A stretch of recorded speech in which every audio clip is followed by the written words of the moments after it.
Bonsoir l'Assemblée des justes.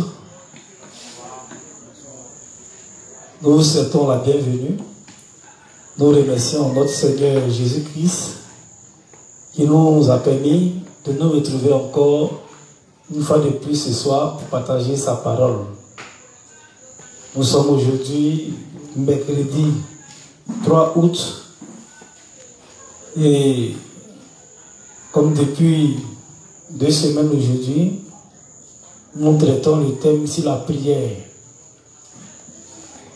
Et encore, c'est ce qui explique notre présence encore ce soir. Nous prions que tout se passe bien. Je suis l'ouvrier Zirignon Wilfried Hervé. L'ouvrier Zirignon Wilfried Hervé. Voilà, pour ceux qui ne me connaissent pas. Et à côté de moi, le responsable Bonaventure Loa, qui remplace aujourd'hui la responsable Élie, qui elle est à la caméra. Donc, nous allons commencer, il est déjà presque 19h40. Le responsable va m'introduire avec la prière. Amen. Amen. Nous allons faire notre confession de foi pour montrer à Dieu que malgré tout ce que nous traversons, nous avons toujours notre témoignage. Prions. Père Céleste, nous te disons merci de ce que tu nous as rendu sans péché devant toi pour toujours. Car c'est chaque jour nous voyons que nous violons la loi de Moïse en pensée, en parole et en action, volontairement et involontairement, et que pour tous ces péchés, nous devrions être jugés et jetés en enfer. Mais dans ton amour pour nous, tu nous as donné le Seigneur Jésus-Christ comme sauveur, celui qui, par son baptême au Jourdain fait par Jean-Baptiste, a pris tous nos péchés, passés, présents et futurs. Par sa mort et son sang versé à la croix, il a reçu la punition pour nous. Il a purifié notre conscience de péché et il a détruit ce corps de péché. Par sa résurrection, il a vaincu la mort, le séjour des morts et l'enfer pour nous. Par son ascension dans le ciel, il a effacé nos noms qui étaient inscrits dans les livres des œuvres et il a inscrit nos noms dans le livre de vie. Il a obtenu le pardon éternel de nos péchés et il nous a permis d'avoir aujourd'hui le Saint-Esprit. Il avait promis donner à tous ceux qui croiraient en ses œuvres. Par ses œuvres, il nous a délivré une bonne fois pour toutes des fausses doctrines de Satan et des démons. Par ses œuvres, il nous a délivrés de la mort et de l'enfer. Merci Seigneur Jésus, de ce que tu nous as rendu juste, saint et sans péché devant toi pour toujours. Amen. Et de juste, nous te disons merci pour ta présence au milieu de nous ce soir. Merci de ce que depuis le début de la semaine, tu nous conduis vers ta maison pour apprendre comment prier et ce que c'est que la prière dans tes volontés. Merci pour ton serviteur que tu as choisi pour nous orienter dans cette voie. Père, nous te confions ce soir sa vie, nous te confions sa concentration. Merci d'éloigner de lui toute forme de stress et de mettre dans sa bouche tout ce qu'il devra nous dire afin de nous orienter dans notre vie de foi par la prière. Merci aussi de disposer chacun de nous à comprendre et à garder dans son cœur tout ce que nous allons entendre ce soir selon notre niveau de foi et de le mettre en pratique dans notre vie de tous les jours afin que nous soyons des hommes et des femmes de prière. Au nom de Jésus que j'ai prié. Amen. Amen. Voilà, comme je l'ai dit, toujours le thème sur la prière. Et hier, nous étions là, sinon depuis le lundi. Nous avons encore parlé de certains points concernant la prière. Et nous avons plus accentué notre enseignement sur la prière en union. Voilà, partant de l'explication de l'auteur des parfums et les débats qui s'y trouvaient sur les côtés. Amen. Donc on va rapidement demander s'il y a des questions ou s'il y a des volontaires pour donner un peu de ce qu'ils ont retenu. Amen. Donc s'il y a des questions, depuis ce que nous avons dit depuis le premier jour de l'enseignement, À savoir la semaine s'est passée jusqu'à aujourd'hui. Voilà, s'il y a des questions. Et s'il y a quelqu'un aussi pour faire le résumé de l'enseignement d'hier, ça va aussi nous faire plaisir. Et ça va mettre déjà à jour ceux qui n'ont pas eu cette possibilité d'être là hier. Il y a une main levée.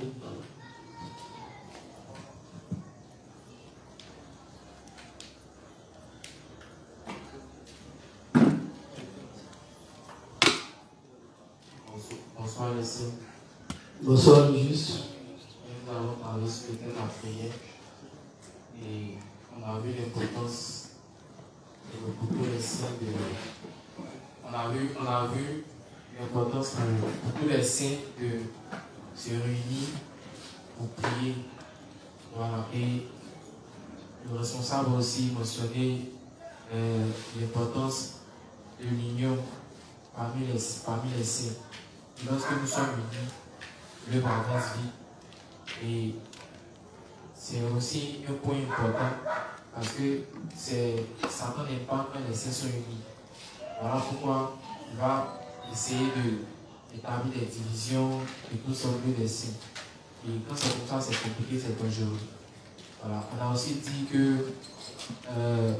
d'être unis à la prière, voilà, de nos serviteurs, voilà, en prenant l'exemple que le responsable a mentionné, lorsqu'il priait avant, voilà, il y avait des prières que le responsable disait que les gens ne croyaient pas.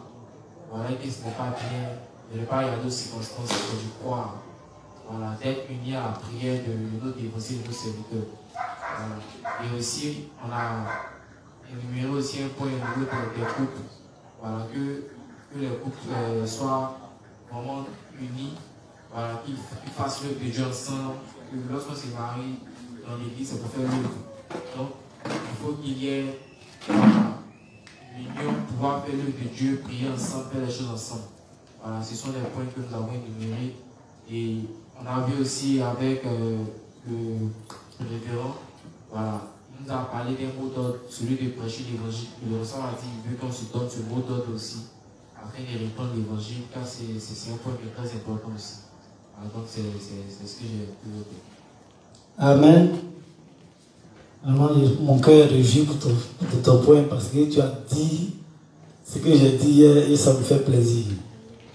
Amen. Quelqu'un pour réagir? Ou s'il y a des questions? Voilà.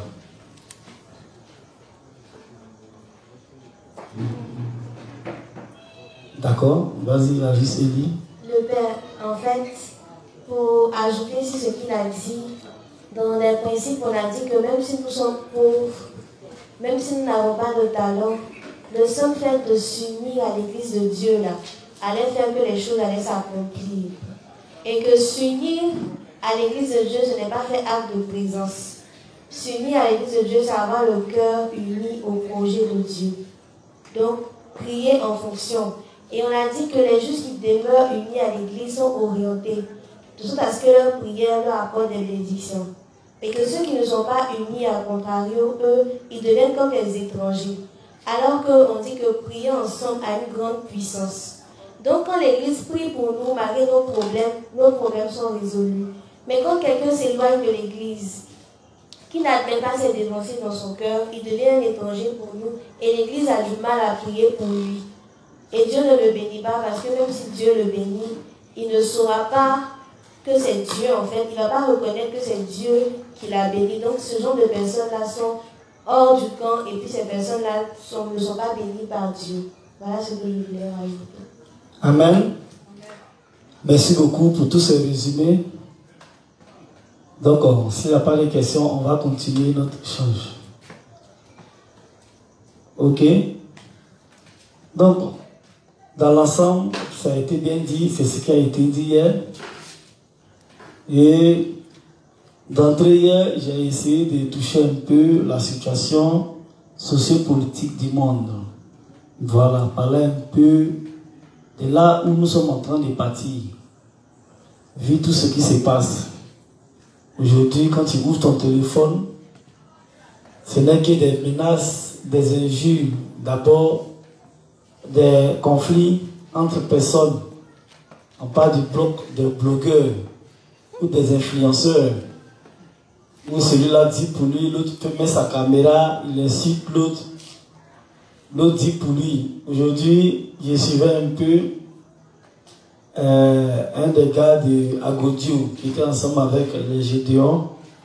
Il essayait de plus ou moins critiquer un peu ce qui se faisait dans la communauté depuis la présence des pères Agodio, les pères Agodio lui-même jusqu'à Gédéon, avec des preuves, des photos à l'appui, parlant du fait qu'ils font du fétichisme, ils font l'adoration, ils ont encore cité comment dirais-je, des marabouts, tout ça, avec des vidéos, parce qu'il était le second de Agodio, il était le président des pasteurs, on s'entend.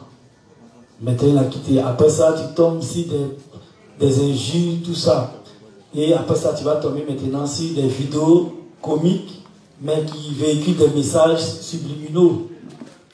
Et on va terminer avec des menaces des pays. Voilà, hier on a parlé un peu de l'Ukraine, et puis la Russie, on a parlé de la Chine et la Taïwan qui sont, c'est-à-dire qu'à la limite, même prêts à se dévorer. Et même nous-mêmes chez nous aussi, on ne va pas ignorer ça. Puisque depuis l'histoire des 49 soldats, il y a cette menace-là qui plane. Il ne dit pas son nom entre nous et le Mali. Ça avait déjà commencé par le Cameroun et nous, à cause des ballons. Maintenant, ça sort sur le Mali. Donc vous voyez que les choses sont en train de se dessiner d'une certaine manière. Et les alliés se mettent du côté de ceux avec qui ils trouvent bon de se mettre, qui pourront les défendre lorsqu'ils aussi feront face. Donc, le monde est menacé. Voilà. Pour dire que là où nous allons, là, ne sera pas fameux. Voilà. Ce n'est pas un monde dont on rêve, ou dont les gens veulent nous faire croire. C'est pourquoi je disais hier que chaque enseignement vient à point nommé. Ça vient dans un bon temps. Chaque enseignement est donné par rapport à une circonstance. Parce que quand Dieu donne ses enseignements, il nous amène toujours des cas pratiques.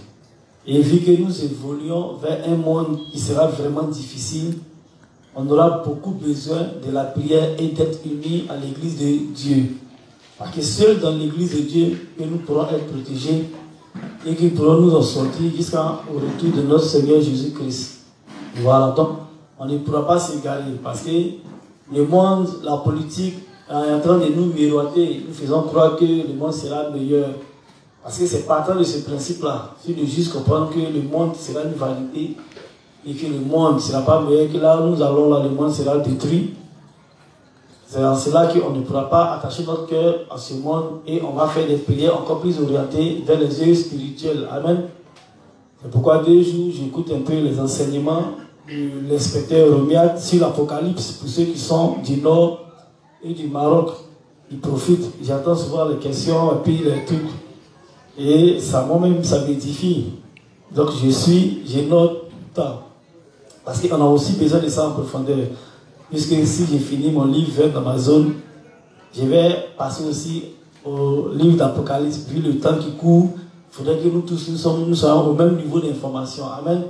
Voilà. Donc on a plus besoin d'être dans l'église de Dieu, de nous nourrir par la parole et de prier ensemble. Parce que dans ces temps difficiles qui courent là, seule la prière peut nous venir en aide, peut nous faire résister ou c'est que nous en sortir face à ces différentes difficultés auxquelles nous ferons face. Amen. Donc c'est pourquoi hier on a essayé de parler un peu. Voilà.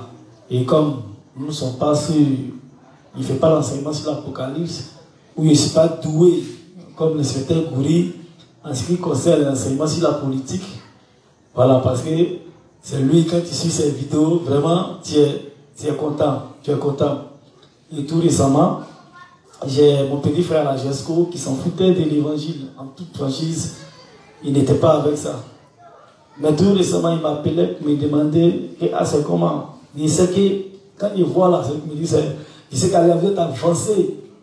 Il faut m'expliquer un peu la crise politique là, entre l'Ukraine et puis, comment dirais-je, la Russie, la Taïwan, tout ça. Il faut m'expliquer un peu. Donc j'ai commencé à l'expliquer. Moi-même, je ne suis pas un gars d'histoire ou de politique. Ma seule politique que j'ai faite, c'était en 2010, où on faisait meeting, on suivait pas nous. Aveuglement, c'est ma seule politique. Mais avec les vidéos de l'inspecteur Gouribi, parce que moi, je prends la peine, c'est maintenant que j'ai faibli un peu, mais je prends la peine de copier mes enseignements. J'ai mon cahier, même ce cahier-là. Si vous fouillez dans le cahier, je copie tout. Non, je n'ai pas grande mémoire. Donc, tout est écrit. Si vous voyez, enseignement du pasteur Cédric, enseignement de l'inspecteur Gaudi, prédication, tout, enseignement, tout, exhortation, tout, je copie. Donc, j'ai pris mon cahier tout doucement et j'ai commencé à lui réciter ce que l'inspecteur Gaudi a expliqué. Amen. Et puis lui il me connaît, il sait qu'en temps normal, lui-même il est avancé que moi en matière de connaissance de la politique, tout ça. Mais il était fort étonné de me voir en train de développer aisément sur la crise et sur les choses du monde, et puis faire le rapport avec la Bible. C'est bénissant et c'est édifiant. Amen. Amen. Donc c'est un privilège pour nous d'être dans l'église de Dieu et d'avoir des avancées pour vraiment nous instruire sur ces différents points-là. Amen. Donc vraiment, prenons les choses à cœur, ces enseignements-là, et ça va nous faire évoluer. Voilà, c'est pourquoi on va prendre quelques passages bibliques que nous allons lire, et puis on va ensuite continuer dans nos livres. Nous allons prendre 1 Thessaloniciens 5. Attends, il va déverrouiller. Et puis, on restera lire dans ma Bible, français facile. 1 Thessaloniciens 5, le verset 5 à 8.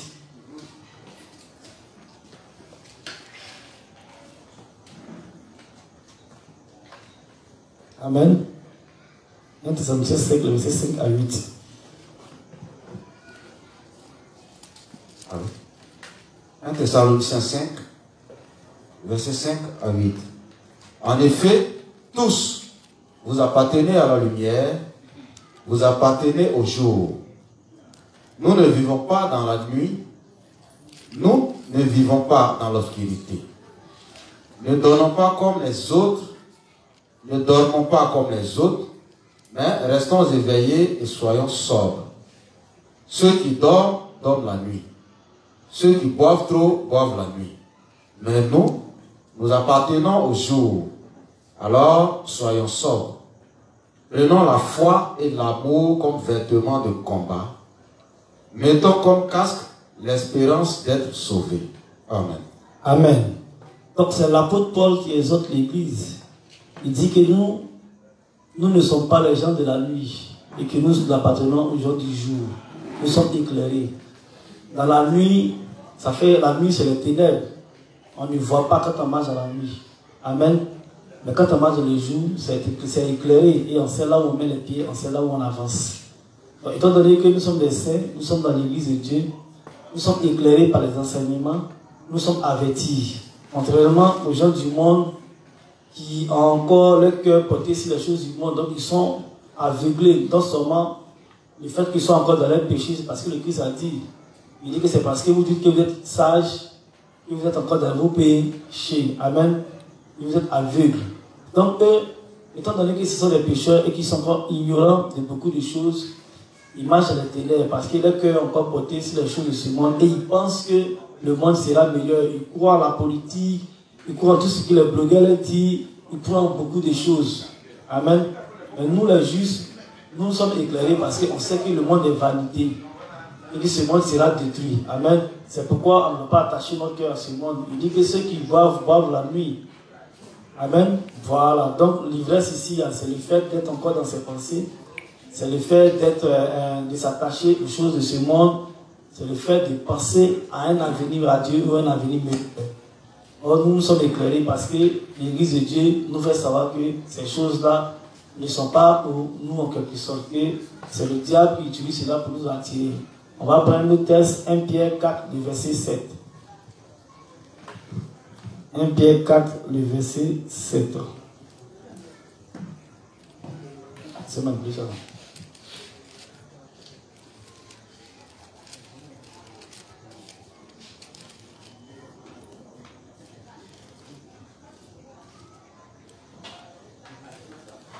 1 Pierre 4, verset 7. 1 Pierre 4, verset 7. C'est bientôt la fin du monde. Alors soyez des sages et restez sobres pour pouvoir prier. Amen. Donc l'apôtre Paul nous apprend que c'est bientôt la fin du monde. Donc soyons sages et restons sobres pour pouvoir prier. On doit être lucide dans nos manières de faire, dans nos façons de nous comporter. Amen. Et ce qui nous rend lucides, ce sont les principes, ce sont les enseignements. C'est ce qui nous donne la sagesse, afin de nous conduire dans ce monde pervers-là, d'une bonne manière, avec bonne manière, pour ne pas tomber dans des difficultés ou bien dans des choses qui pourront nous compromettre demain. Amen.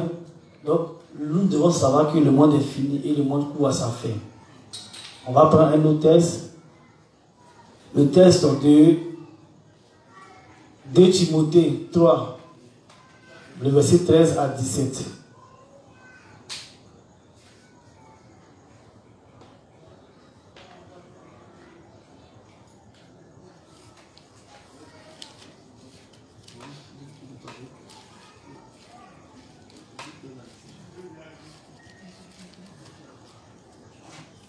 Timothée chapitre 3, verset 13 à 17.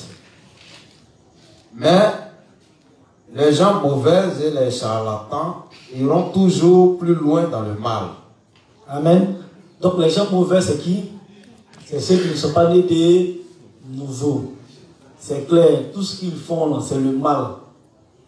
Tout ce qu'ils font, c'est pourquoi aujourd'hui, quand on voit le phénomène des broutages et autres choses, on voit que les gens s'adonnent à beaucoup de pratiques.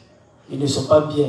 Et quand on va dans le monde aujourd'hui, s'ils sont en train de frapper quelqu'un, ils sont en train de le tuer ou ils sont en train de l'agresser, au lieu de le secourir, les gens vont se précipiter à filmer pour mettre sur les réseaux sociaux, même pour mettre sur sa page, pour avoir plus de vues. Pour lui, son intérêt là, c'est que ses vues augmentent et qu'il ait son argent. Tout ce qui se passe, ce n'est pas son problème. Aujourd'hui, tout récemment, la semaine passée, il y a eu un accident, il y a eu près de 2 accidents où on a connu même près de 40 morts. Amen. Mais on ne parle pas de ça apparemment. Voilà, c'est d'autres choses, des choses inutiles. Donc vous voyez que les hommes, c'est-à-dire que l'homme même, son cœur devient encore plus dur. Et l'homme, il ne fait que respirer que le mal. Amen. Ici. Mais les gens mauvais et les charlatans iront toujours plus loin dans le mal. Ils tromperont les autres et on les trompera à leur tour.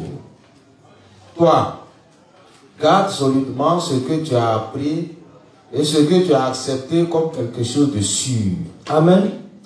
L'apôtre Paul dit, toi, garde solidement ce que tu as accepté et ce que tu as appris comme quelque chose de sûr. C'est quoi? Nous avons appris, c'est l'évangile de l'eau et de l'esprit. Il nous rassure la vie éternelle. Amen. Donc il dit de garder ça solidement. Je suis.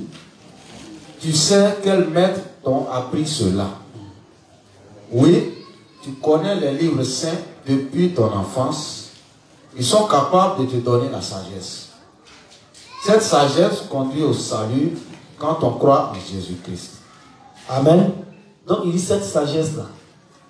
Depuis ton enfance, depuis que nous sommes nés de nouveau, là, on nous apprend d'être unis, de faire un avec les principes, de prier, de nous comporter sagement, de renoncer à nous, toutes ces choses-là. Amen.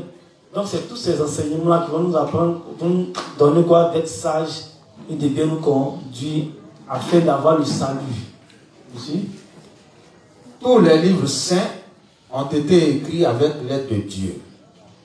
Ils sont utiles pour enseigner la vérité, pour persuader, pour corriger les erreurs, pour former à une vie juste. Grâce aux livres saints, l'homme de Dieu sera parfaitement préparé et formé pour faire tout ce qui est bien. Amen. Donc grâce aux principes, grâce aux enseignements, aux exhortations, nous pourrons faire tout ce qui est bien. C'est pourquoi il dit, une fois que le juste se conforme et croit aux principes, croit aux enseignements, croit à la direction de l'Église, il pourra mieux se comporter dans la vie. Amen. Voilà. Donc on va prendre encore le texte de Philippiens 1, le verset 27. Et on va terminer avec Hébreux. Philippiens 1, le verset 27. Philippiens 1, verset 27. Mais vivez comme la bonne nouvelle du Christ le demande. Ainsi, si je viens, je vous verrai, et si je ne viens pas, j'entendrai parler de vous. Alors je saurai que vous restez solides, très unis entre vous, et que vous luttez ensemble et d'un même cœur pour garder la foi que la bonne nouvelle apporte. Amen. Donc l'apôtre Paul dit, qu'il soit là, qu'il ne soit pas loin, son souhait le plus ardent, c'est qu'on soit unis, soudés, pour garder la foi et de combattre ensemble. Amen. N'est-ce pas le souhait et le désir de tous les dévanciers? Le révérend Paul Seigneur, quand il nous envoie le message sur Facebook, ce sont ces types d'exhortations qu'il nous donne. Il nous annonce que le monde sera mauvais, que les temps sont mauvais, que les justes doivent demeurer ensemble, soudés. Amen. Donc l'apôtre Paul dit que c'est ensemble que nous pourrons combattre. C'est-à-dire que les ténèbres, les choses de ce monde, et que nous devons nous unir pour porter haut le flambeau de l'évangile. Amen. Voilà. Donc on va terminer avec le texte de Hébreux 10, 23 à 27.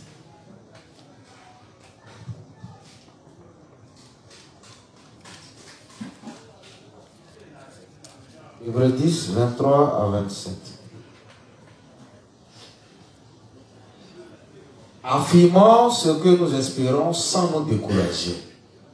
Oui, Dieu a fait des promesses et il est fidèle. Il dit d'affirmer ce que nous espérons sans nous décourager. Donc on doit parler haut et fort de l'évangile que nous avons reçu. On ne doit pas être découragé. Voilà, parce que c'est pas aussi facile, le principe est clair, on a lu ici, c'est pas facile de prêcher l'évangile. Voilà, souvent on fait face à certains découragements, certaines paresses. Souvent tu te dis que tu as prêché jusqu'à, tu es fatigué, tu es devant des difficultés, tu es là, tu es lent. L'apôtre Paul nous dit d'affirmer et de ne pas nous décourager de cela, parce qu'il y aura beaucoup de persécutions aussi à notre niveau. Toi tu dis que tu es juste, est-ce que tu es vraiment juste, est-ce que c'est ça, c'est cela? Si tu n'es pas courageux, tu ne pourras pas tenir. Vous suivez? Prenons soin les uns des autres pour nous encourager à aimer et à faire le bien. Amen. Donc on doit prendre soin les uns des autres. Prendre soin les uns des autres, ça veut dire quoi? On doit prier les uns pour les autres, se rendre visite, demander si on ne voit pas la juste Élie, il ne voit pas le juste Hacheur. Ah, ça fait 2 jours, ça fait 3 jours, je l'appelle. Ta position, mon frère, qu'est-ce qui se passe si tu ne vois pas? Viens à l'église, ou bien on va lui rendre visite. S'il y a quelque chose au cœur, il nous dit, on les autres, et puis ça passe, et on continue l'œuvre de Dieu ensemble. Amen. Aussi. N'abandonnons pas nos assemblées comme certains qui ont pris l'habitude de ne plus venir. Donc il y a plusieurs qui étaient là avec nous et qui ont décidé d'abandonner l'église de Dieu. Ils ont décidé de partir. Ils n'ont pas pu tenir. Pour d'autres, c'est pour des raisons charnelles. Voilà, d'argent, de travail, toutes ces choses-là. Pour d'autres, ils vont dire non, il était là, il a parlé mal de moi. Quand il vient là, la façon dont les gens me regardent là, il veut dire non, ils sont mieux, de toute façon, ils me regardent d'une manière bizarre. Et c'est pour des raisons comme ça, banales, hein. Et beaucoup quittent l'église. On en parle en conséquence de cause. Donc il y a plusieurs comme ça pour des raisons. Et pour finir d'abandonner, il ne pourra plus en l'évangile. Donc l'apôtre Paul dit de ne pas abandonner notre assemblée. Et ce qui va nous permettre de ne pas abandonner notre assemblée, c'est ce qu'il a dit un peu plus haut. Nous devons nous exhorter, nous devons être unis, nous devons tout faire ensemble. Afin que là où l'autre est faible, celui qui est fort pourra le soutenir. Aussi. Au contraire, aidons-nous davantage les uns les autres, puisque vous le voyez, le jour du Seigneur est proche. Nous avons appris à connaître la vérité. Après cela, si nous péchons exprès, aucun sacrifice ne peut plus enlever les péchés. Il n'y a plus qu'à attendre en tremblant ce qui va arriver, c'est-à-dire le jugement et un feu terrible qui brûlera les ennemis de Dieu. Amen. Amen. Donc, on dit, nous voyons très bien que le jour du Seigneur est proche. Et c'est clair. Après l'air du cheval noir, on bascule dans quel air? Dans l'air du cheval pâle. Amen. Et nous savons que les dévanciers nous ont exhortés pour dire que nous sommes vers la fin, sinon même à la fin de l'ère du cheval noir, avec tout ce qui est en train de se dessiner là. C'est vrai que ce n'est pas la Troisième Guerre mondiale, mais nous sommes dans les prémices, c'est toutes ces préparatifs-là qui vont demain exploser dans l'ère du cheval par Amen. Donc, il y a beaucoup de choses. Nous devons rester soudés, nous devons rester unis. Donc, si après avoir connu la vérité, l'évangile, l'exaltation, après que l'évangile nous ait prévenus de tout ce qui se passe, on décide volontairement de pécher. Le péché ici, ce n'est pas voler, mais et puis galère de quelqu'un. Non, ce n'est pas ça. On décide volontairement d'abandonner la justice de Dieu, de ne plus croire. On dit ça, il n'y a plus de pardon des péchés. Amen. C'est le verset de l'égalisme. Ils aiment prendre ça pour parler de... Si nous péchons volontairement, il n'y a plus de pardon des péchés. Mon oncle est tombé dans ça, il a eu sa part de gâteau. Je lui ai demandé ici depuis les chrétiens là. Est-ce qu'il n'a jamais péché volontairement? Est-ce qu'il n'a pas fait un péché qui a été voulu? Il dit si. Il dit mais le verset dit il n'y a plus de rachat. À temps normal, comme tu as péché volontairement, il faut savoir que ton péché volontaire là, c'est là et que Dieu me dit il ne pardonne pas ça. Et que ce qui t'attend là, c'est un jugement terrible. Parce que c'est le français qui a dit hein, voilà. Donc il est là, il regarde. Donc il faut comprendre ici quand il parle de péché volontairement, c'est ce que ça veut dire. Parce que si on doit rentrer dans la manière dont tu définis ton péché là, tu vois que toi-même tu es pris dans le filet. Amen. Voilà. Donc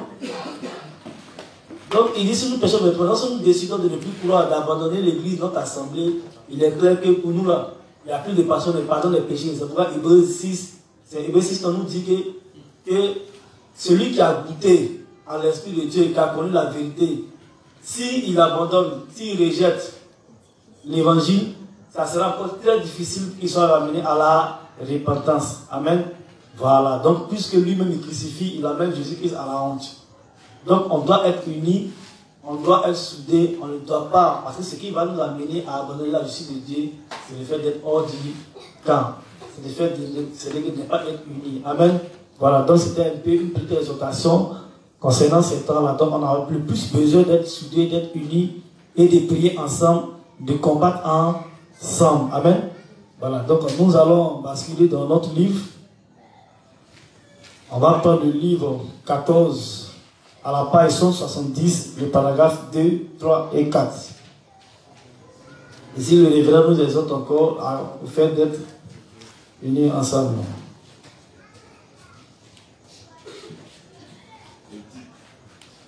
Page 170, le paragraphe 1, 2, 3 et 4, associé à la page 171, le paragraphe 1. Le titre, c'est « Nécessité de s'unir à l'Église pour ne pas mourir ». Nécessité de s'unir à l'Église pour ne pas mourir. Tout ça, c'est de mon thème, la prière. Je lui disais hier, depuis qu'il voyait ça, il dit, mais ça quoi après ma prière? Mais il a vu que tout ça rentre dans le cadre, parce que c'est l'Église de Dieu qui nous donne la force de prier. Amen. Donc on continue.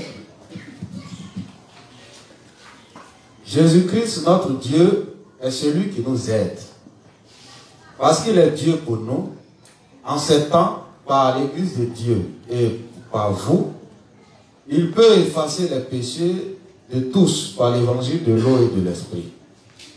C'est ce que l'apôtre Jean nous dit, et maintenant encore, à cet instant précis, c'est ainsi que Dieu agit en nous, son Église.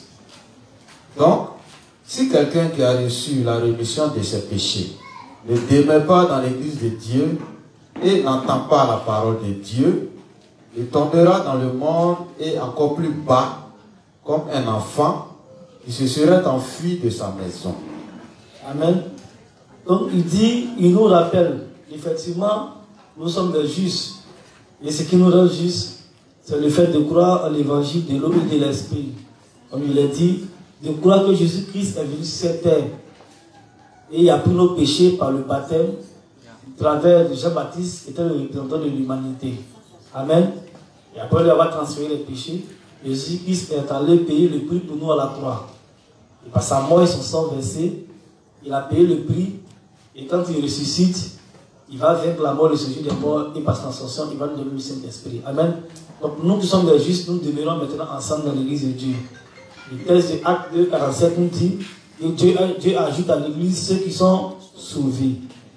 Et maintenant, il poursuit, il nous dit que si nous qui sommes justes là, nous sommes devenus des justes, nous ne sommes pas unis à l'Église de Dieu, on va finir par abandonner l'église de Dieu comme les enfants qui fuient leur propre famille, c'est ça, non? Voilà, donc on va finir par abandonner l'église de Dieu. Et c'est clair, quand on prend l'histoire même de l'enfant prodige, on a vu comment il a sombré dans le monde à un moment donné. Mais Dieu merci, il a pris conscience et il est revenu. Mais par contre, il y a plusieurs d'entre nous qui ne prennent pas conscience. Amen. Voilà, qui ne prennent pas conscience parce que leur cœur est trop attaché aux choses de ce monde. Donc, si on n'est pas unis, ça nous sera très difficile de pouvoir tenir bon jusqu'au retour de notre Seigneur Jésus. Vous suivez? Si Jésus-Christ, notre Dieu, ne garde pas nos cœurs, nous finirons par nous éloigner au point que nous ne pourrons plus revenir à l'église de Dieu, même si nous le voulions. Il dit si Jésus-Christ ne garde pas nos cœurs, mais Jésus-Christ garde nos cœurs comment? Elle ne va pas venir attraper ton cœur, te saisir d'une certaine manière, comme les panamistes le disent. Voilà. Jésus-Christ garde nos cœurs comment? Jésus, il est la parole. La parole, comme on l'a dit, la parole égale au principe. Donc c'est notre cœur qui accepte les principes, la parole, les enseignements là. C'est en cela que Jésus-Christ garde nos cœurs. C'est parce que tu acceptes les enseignements, les principes, le projet de l'église de Dieu, que ton cœur est plus attaché aux œuvres spirituelles. La Bible est claire, le texte de Galates 5, on dit, l'apôtre Paul dit, faites mourir les actions de la chair par l'esprit, car la chair a le désir contraire à celle de l'esprit. Donc celui qui sait plus l'œuvre de Dieu, celui-là, il sera plus encore plongé à faire des œuvres spirituelles. Amen. Mais si tu sais pour ta chair, il va finir par abandonner l'église de Dieu. Donc le fait que Jésus-Christ garde nos cœurs, c'est le fait d'être plongé, de faire un avec la directive de l'église, l'enseignement, il est principe. Puisque Jésus-Christ est la parole. Donc c'est pas notre cœur, il va se serrer pour dire que si il a abandonné l'église, c'est que Jésus-Christ n'a pas attrapé mon cœur pour essayer ça. Pas comme ça. Allons-y. Cependant, même si votre foi en Jésus-Christ n'est pas très grande, quand vous continuez de venir à l'église de Dieu, entendre sa parole, l'adorer en union avec les membres de l'église, vous expérimenterez le fait que le divin Jésus-Christ guérit effectivement vos cœurs de vos fautes et blessures et rend votre cœur parfait. Amen. Donc il dit que ta foi peut ne pas être grande. Tu peux avoir une petite foi. Mais du moment où pour toi, à chaque fois tu es dévancé, où tu es en union avec tes frères dans l'église de Dieu, l'expérience qu'ils ont vécue là, à force de partager ça avec toi, ça fait que toi aussi tu grandis en sagesse et dans la foi. Amen. On a été tout récemment à Daloa avec le responsable Loïc et le responsable, il s'appelle comment déjà là? Je n'ai pas voulu dire son surnom parce qu'il reste beaucoup de ma tête. Le responsable Bowie, voilà, on n'est pas dit Lacoste. Nous étions allés voir les frères à Daloa dans un village, c'est la Jusse, Béatrice et d'autres frères. Et arrivé dans le village, on a été, avant ça, on était à Divo. À Divo, on a été soumis à des préoccupations, tout ça, on a pu gérer. Mais à Daloa, nous sommes arrivés, on nous a proposé, on a trouvé là-bas une division totale. Au point même que les justes ne faisaient plus de culte. Ouais, il n'y avait plus de culte parce que d'autres étaient dans sa foutaise, d'autres sont dans la foutaise, d'autres dans sa foutaise. Et ça créait un désordre, donc il n'y avait plus de culte. Au point même que nous sommes arrivés, la juste nous a envoyé sur un front. Nous étions en train de faire le front avec la maman sous son manga où elle vend. Et le frère, c'est la soeur de l'un de nos frères justes. Moi-même j'ignorais, mais la juste Béatrice le savait. Et il est quitté au champ, il est arrivé. Quand il est arrivé, c'est sa soeur qui est pécheresse qui lui parle en bêté. Et à tes frères juste de l'église, ils sont ici, ils sont échangés avec moi. Et il tire sa tête, il nous regarde, il prend son plat, il mange, 20 mois, il est parti. Aïe. Donc on a fini d'échanger à la dame, on doit partir puisqu'on devait essayer de tourner un peu. Il dit à la soeur, et le vieux ce que tu as dit, qui fait le réel ici là, où il est. Elle dit, mais aïe, c'est lui que tu as vu, que sa soeur parle en bêté. C'est elle qui nous dit que voyez tes frères qui sont assis, ils sont plutôt à Abidjan. Imaginez, on dit que nous sommes plutôt à Abidjan, on vient, puis il nous regarde, puis ça va. C'est que Satan a parlé dans son cœur, vraiment. Il était effrayé. Il dit, hein? C'est lui qui était là. Et puis il l'a vu et puis il est parti. Lui, sa soeur, quelque chose qu'il a dit. Et même sa soeur même était étonnée. Il n'y a pas de souci. Donc on a vu sa justice Béatrice. Il dit, il considère que moi je ne l'ai pas vu. Appelons-le. On va voir. Si on va appeler maintenant qui dit, viens pas, il n'y a pas de souci. On va l'appeler. On va dire, oh, il était là, tout ça. Mais il nous a vu. Ah, tu nous as vu. D'accord. Avant même de passer l'appel, les frères qui étaient avec moi étaient fâchés. Ils disent, non, c'est foutaise. C'est foutaise même pas l'appeler. Donc il y a beaucoup de gruyères. Mais, par beaucoup d'expériences que j'ai vécues auprès des dévanciers, c'est à cela que je vais en venir. Moi-même, j'étais étonné de ma réaction. Parce que si moi-même c'était moi avant, il allait dire qu'il a foutaise. Et puis elle allait l'abandonner dans son truc et puis elle est partie. Mais est-ce que si on avait réagi comme ça, est-ce que l'église de Dieu allait revenir à la maison? Zéro. Satan aurait gagné. Donc pendant que les gens entraient à foutaise, en même temps, j'ai téléchargé d'une certaine manière les enseignements et puis la manière dont les dévanciers ont réglé certains problèmes devant moi. Et où j'étais moi-même des grenières à l'intérieur de moi, mais j'ai vu que sagement on réglé le problème et puis la paix est revenue. Il dit, ah, donc si c'était moi là, intérieurement il disait c'était moi, j'allais gâter, hein, et c'est trop foutaise. Et à chaque fois il me disait non, pour voir l'intérêt de Dieu, et quand c'est comme ça, ce sont les plans de Satan. Et donc on a payé le frère. L'assisté est venu, on s'est assis, on a réglé le problème. Laconiquement, la joie était là, les exhortations, ils sont précipités même pour voir la nourriture, on a mangé. On allait rendre visite aux autres frères dans le village. Tous ceux qui étaient cachés dans le village, même ceux qui étaient au champ, ils sont allés les chercher, ils sont venus. On s'est mis sur un hangar. Ce jour-là, exhortation. Ils ne voulaient même pas nous laisser partir. Amen. Vous voyez un peu? Et nous sommes partis, on dit non, on les a prévenus des pères de Satan, tout ça. Et puis bon, qui a gagné? C'est Dieu. Vous voyez un peu? Donc, si nous ne sommes pas unis et qu'on se laisse chacun de nous, c'est-à-dire que dominé par nos pensées, c'est clair que l'église de Dieu ne va pas exister. Et puis c'est Satan qui va gagner. Et puis on sera une moquerie. Parce que c'est eux-mêmes maintenant qui révélaient, maintenant quand ils nous accompagnaient, ils disaient que ah, les gens se moquaient de nous. Ils disaient que toi tu es juste ta soeur ici, et puis ça créait des trucs. Donc c'est pas trop bon. Donc on doit être soudés à l'église de Dieu pour pouvoir avancer. Donc on doit beaucoup apprendre auprès des dévanciers la sagesse, la foi. Donc c'est leur expérience, le fait d'être avec eux là. Ça va nous permettre de grandir. Donc, même si on a une petite foi, le fait d'être en présence des dévanciers, de nos frères, on partage notre expérience et nous aussi, ça nous fait grandir. Amen. Afin d'être aussi des mains des ouvriers ou des serviteurs utiles entre les mains de Dieu. Oui? Donc, c'est en remerciant Jésus-Christ, notre Dieu, et avec son aide, que nous menons nos vies de foi. Il se peut que personne ne dise rien de particulièrement réconfortant. Mais nous sommes réconfortés et aidés. Nous recevons vraiment ce réconfort et cette aide. Ceux qui croient en l'évangile de l'eau et de l'esprit peuvent vraiment ressentir le divin Jésus-Christ dans leur cœur au travers de leur église. Amen. Donc c'est au travers de l'église qu'on peut vraiment ressentir Dieu dans notre cœur. Amen. Ici. J'espère et prie que vous tous, nos partenaires et saints de par le monde, qui travaillez avec nous, vous assembliez là comme l'église de Dieu, où vous pouvez garder votre vie spirituelle et fortifier votre foi avec l'aide de notre Seigneur Jésus, le vrai Dieu. Amen. Amen. Donc voilà. Donc c'est dans l'église et nulle part ailleurs qu'on peut avoir ce cœur-là, ce plaisir et cette joie-là. Amen. D'avoir une vie paisible en l'évangile de l'eau et de l'esprit. Voilà, le monde a toute sa séduction qu'elle va nous présenter. Mais on doit savoir qu'en dehors de l'église de Dieu, on ne pourra pas être béni. En dehors de l'église de Dieu, tout ce qu'on va rechercher là, ça ne sera que vanité. Au début, ça va nous présenter une certaine joie, un certain soulagement, mais à la fin, tu vas voir que tu vas courir à ta pète. Voilà, ceux qui pensaient qu'on dit brique, ça ne brûle pas.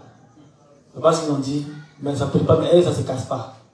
Un l'auteur a montré que si ça ne brûle pas, on peut casser. Ou bien, les bâtiments au port, tu sais qu'on connaît avant, à Kouïa, c'était les bâtiments, ils ont fait tout ça. Ils sont tous tout rasés. Donc, pour dire que dans la vie, la seule chose qu'on ne peut pas briser, pas tout là, c'est l'évangile. Voilà, on doit s'accrocher à ça, c'est très important. On va prendre, tu as fini ça, non? On va prendre le livre, toujours dans le livre 14, la page 268.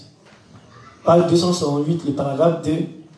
On dit aucune personne née de nouveau ne peut vivre seule. Aucune personne née de nouveau ne peut vivre seule. Aucune personne née de nouveau ne peut vivre seule. Ils doivent rencontrer leur famille spirituelle un jour et partager la joie de Dieu. Donc, si quelqu'un quitte sa famille, cela signifie qu'il ne les considère plus comme sa famille. Et ceux qui restent dans l'église de Dieu doivent savoir que la raison pour laquelle ces gens ne pouvaient que se séparer de son église est qu'ils ont rejeté l'amour de Christ. Amen. Amen.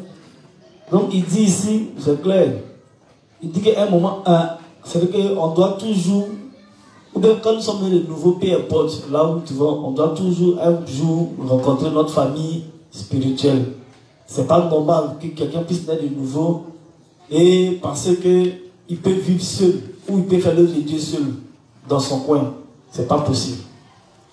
Il faut forcément être uni à l'église de Dieu, afin, même l'apôtre Paul, il dit que 13 ans après, il est monté, il est venu voir les anciens, ceux qui étaient avant lui, pour essayer de voir ce qu'il enseigne. Est-ce que c'est conforme? Amen.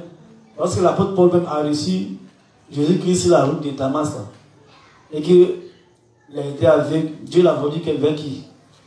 Vers Ananias. Et c'est Ananias qui l'a fait voir clair. Donc Dieu, après avoir fini de le rencontrer, il va forcément te conduire vers quelqu'un qui est dévancé, qui pourra bien te faire comprendre entièrement la parole de Dieu, et prévenir sur les pères de Satan, voici comment les choses se passent, afin que tu aies une vie, c'est-à-dire claire de tout ce qu'est la volonté de Dieu, de tout ce qui fait dans l'église de Dieu.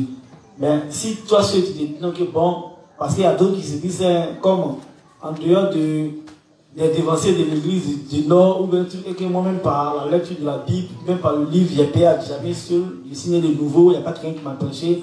Donc il n'y a pas lieu de me soumettre à une quelconque personne pour pouvoir me diriger, m'orienter. De cette même manière que Dieu a permis que moi seul je puisse découvrir l'évangile de l'esprit, alors il peut lui-même aussi à cela me former. Or, ce n'est pas comme ça. Quand Dieu permet que tu reçoives l'évangile, il va toujours t'amener vers des personnes qui ont connu la chose avant toi afin de pouvoir t'éclairer. Amen. Parce que tout seul, là, tu vas mettre tes pensées forcément dans la chose. Donc, c'est comme ça que le révérend nous dit, forcément, on doit connaître. Mais ceux qui quittent l'église de Dieu, qui abandonnent leur famille, ceux-là, c'est que certainement, c'est des personnes qui n'ont pas attaché leur cœur, voilà, à l'église de Dieu et qui ont décidé d'eux-mêmes se perdre. Donc, c'est là, on avait lu hier, et on les considère comme des étrangers. Et le livre que nous avons lu hier disait, est-ce qu'on va prier pour ces gens de personnes-là? Et même prier pour ces gens de personnes-là est difficile. Parce que le fait qu'ils aient quitté l'église de Dieu, ils ne peuvent plus recevoir les bénédictions de Dieu. Parce que même s'ils recevaient les bénédictions de Dieu, ils n'allaient pas donner gloire à Dieu. Parce que, ignorant qu'ils sont, ils n'allaient pas savoir où la bénédiction vient. C'est pourquoi nous, les justes, on l'a dit, d'entrée que, depuis la semaine passée, et lorsque nous recevons des bénédictions, mais lorsque nous avons même les moyens de pouvoir payer peut-être mon pantalon, je manque de guides, j'ai les moyens de pouvoir payer mes guides, on doit toujours remercier Dieu, on doit toujours prier Dieu, parce que c'est lui qui nous a donné ces moyens-là pour pouvoir payer nos vêtements ou ce dont nous avons besoin. Amen. Mais ces personnes qui sont éloignées, qui ne font plus partie de la famille de Dieu, ces personnes-là ne peuvent plus recevoir les bénédictions de Dieu, parce que c'est fini pour eux. Il y a ceux-là qui, à un premier niveau, c'est pourquoi on parle des niveaux d'hérésie. Voilà, on dit hérésie après 1 an, après 3 mois, après 6 mois, ou après combien de temps. Le divin à Samoa a fait une exhortation. Il y a un juste qui naît de nouveau, il doit pouvoir identifier dans un premier temps ses serviteurs, les dévanciers.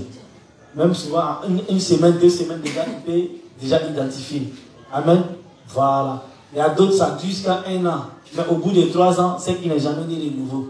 Parce que si 3 ans passent, que toi, tu as toujours la même attitude, tu n'es toujours pas uni, tu n'arrives pas à identifier des dévanciers, tout ça, c'est que toi, tu n'es pas né de nouveau. Amen. Et le divin me disait comme ça que la plupart des femmes qui naissent pas de nouveau, qui sont dans l'assemblée là, leur meilleur point pour se cacher là, c'est être chante. Elles sont chantes, ou bien elles sont dans les trucs de théâtre, c'est là-bas elles aiment se camoufler. Mais Dieu qui voit là, forcément, parce qu'il y a d'autres, elles sont comme ça, et puis elles finissent par l'être. Mais il y a d'autres, elles sont là. C'est comme un style, c'est comme la mode, quoi. Voilà, elles suivent la masse, la foule. C'est un billard. Donc on va chercher à être véritablement si nous nous retrouvons dans ces cas-là. Voilà, on regarde savoir pourquoi nous venons à l'église de Dieu. Amen. Voilà, donc unissons-nous de cœur. C'est pourquoi on a dit d'être unis de cœur. Voilà, et non de forme.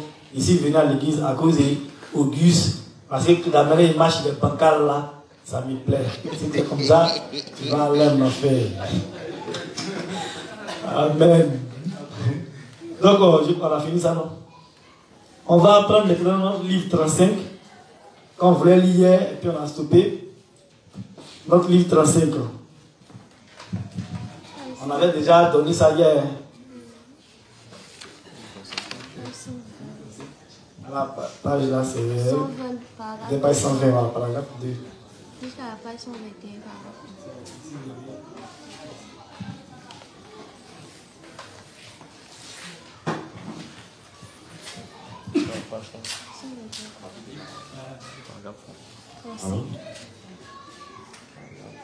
On avait déjà donné ça hier, ou bien je redonne.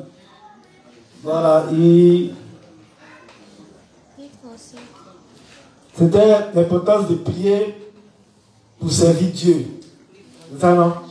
L'importance de prier pour servir Dieu. Allons-y. Livre 35, page 120, le paragraphe 2, associé à la page 121, le paragraphe 1. 120, paragraphe 2, associé à la page 121, le paragraphe 1. 121, paragraphe 1. 120, paragraphe 2. Importance de prier pour servir Dieu. Allons-y. Je ne peux assez insister sur l'importance de prier pour servir Dieu. Lorsque les saints sont assemblés dans leurs églises respectives, de nos frères et sœurs, et même nos enfants à l'école du dimanche, ils doivent tous servir Dieu avant tout. Nous voulons nous rassembler pour partager le pain de la parole de Dieu. Amen. Donc, même nos enfants du dimanche doivent se rassembler tous pour servir Dieu. C'est parce que, bon, il s'est fait un peu tard, donc on ne peut pas envoyer nos enfants. Mais les enfants, comme mon fils, comme ça, qui est grand, il fait même ce soir, avant de venir, je lui ai demandé, tu n'étais pas là à l'intercession. Il dit, c'est parce qu'il avait beaucoup d'années à repasser.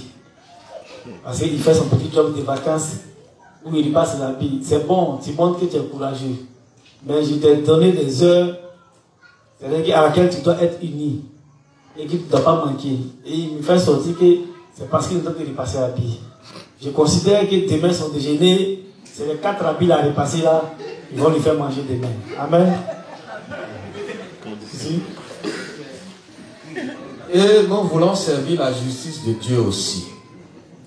Nos prières montrent à Dieu comme un doux arôme quand nous, nés de nouveau, le prions en unité et disant: Seigneur, fortifie et bénis ton Église, tes serviteurs et tes saints dans l'Église du monde entier. Bénis leurs âmes et cœurs et donne-leur la foi bénie. Sauve les âmes qui sont encore perdues. Jouissant du doux arôme de la prière, Dieu nous répond et nous bénit. Amen. Donc il dit, nos prières, nous qui sommes de nouveau là, montrent à Dieu comme du doux arôme. Amen. Et que les prières qui sont formulées, que nous devons formuler en prière, et c'est dans le sujet des prières, on va commencer à disposer. On va prier pour les saints du monde. On doit prier pour que ceux qui cherchent Dieu puissent être de nouveau. On doit prier pour implanter les églises dans les différents points. Amen. Voilà. Donc là, Momo à son village, il doit prier pour que Dieu lui donne les moyens afin que ses parents du Nord puissent être des nouveaux. Nous aussi, nous devons aussi prier pour que là, on puisse implanter des églises partout, en Côte d'Ivoire et partout dans le monde. Prier aussi pour ceux qui sont déjà en Corée, les saints, nos dévanciers, nos responsables, afin que Dieu puisse donner la santé. Donc, ces gens de prières formulées là, fait que Dieu est content et ça montre comme une odeur agréable à lui. Amen. Voilà. Il répond à tout ce que nous lui demandons dans nos prières. C'est ce que signifie servir Dieu par la prière. Et je vous exhorte à vous rappeler de l'œuvre de Dieu dans vos prières, plutôt que de prier seulement pour vos besoins. Amen. Donc là, il a déjà avancé, sinon on battu le pas, si comment prier. Il dit que c'est qu'il nous exhorte à prier pour les gens, c'est-à-dire pour les justes de l'intérieur, pour nos frères, que de prier seulement pour nos besoins. Amen. Voilà, parce que le principe est clair. Dieu d'abord et après nous-mêmes. Amen. Voilà. Donc quand nous formulons ce genre de prière, que nous prions pour les autres, c'est encore bon. Mais quand on prie, un peu seulement tu vas prier, c'est pour toi-même, un peu seulement tu vas prier, c'est pour toi-même. Et quand on légalise, c'était toutes nos prières qui étaient là. Voilà, on priait pour nous-mêmes, notre santé, pour les sorciers, ils nous attaquent, les sorciers avaient un problème avec nous. Hein. Ah, on légalise ça, donc je ne comprends pas.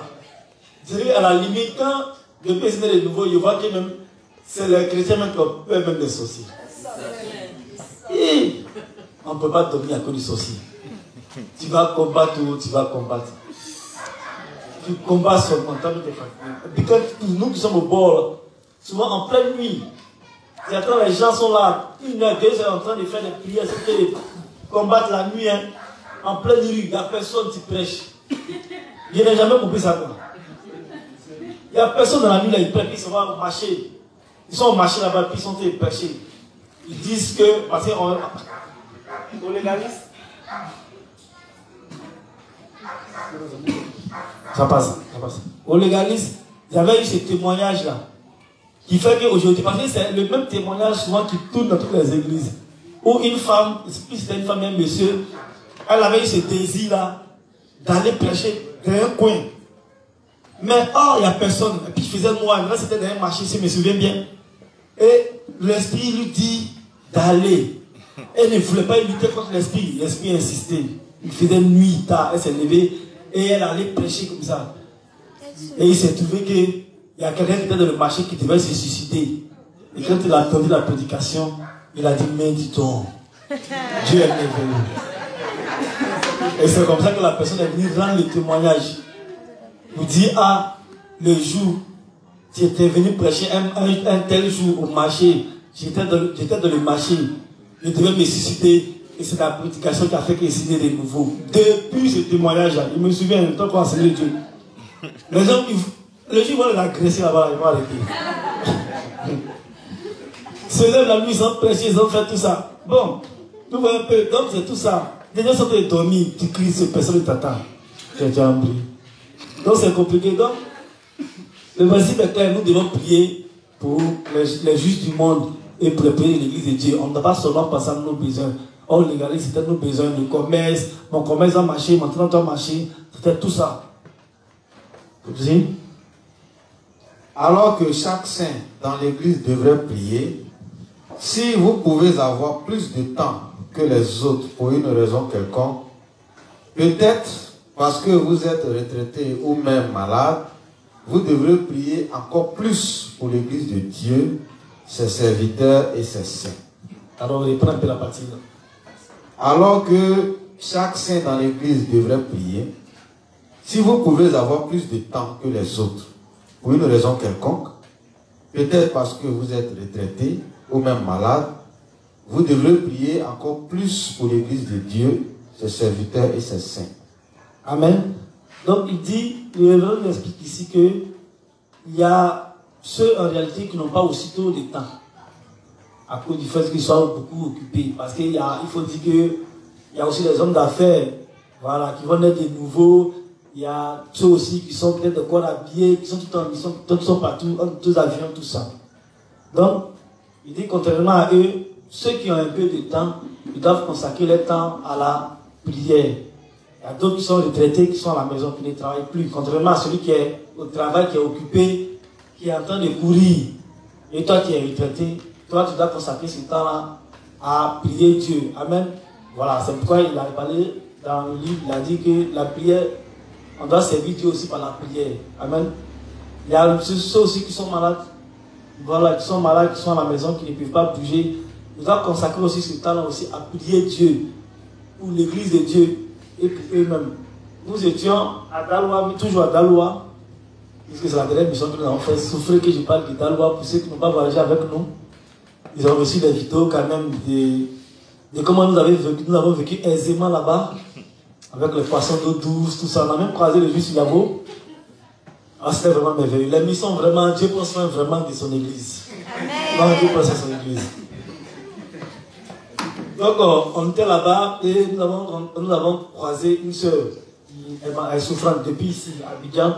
Et ses enfants ont jugé bon de l'emmener au village. Et on a lui rendre visite. Et elle est tout touchée. Elle a un problème du. Si je me rappelle bien, elle ne voit pas.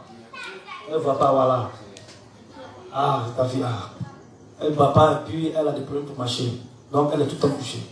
Donc au départ, il y a eu. Elle dit qu'elle avait sa clé. Elle mettait dans son poste. Ses parents, ses enfants ont payé un petit poste. Elle avait sa clé qu'elle mettait pour éliminer les enseignements. Et comme il y a un petit neveu là-bas, tout Satan, il a volé la clé. Il est allé vendre. Il va vendre ça à combien d'ailleurs. Et puis, l'appareil aussi a pris un coup. Donc depuis lors, elle est coupée. Nous sommes arrivés là-bas.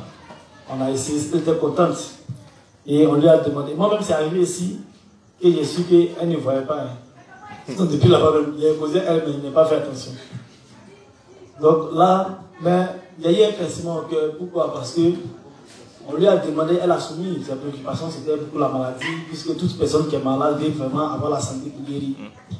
Donc elle a essayé de présenter son cas et on lui a fait, je l'ai exhorté.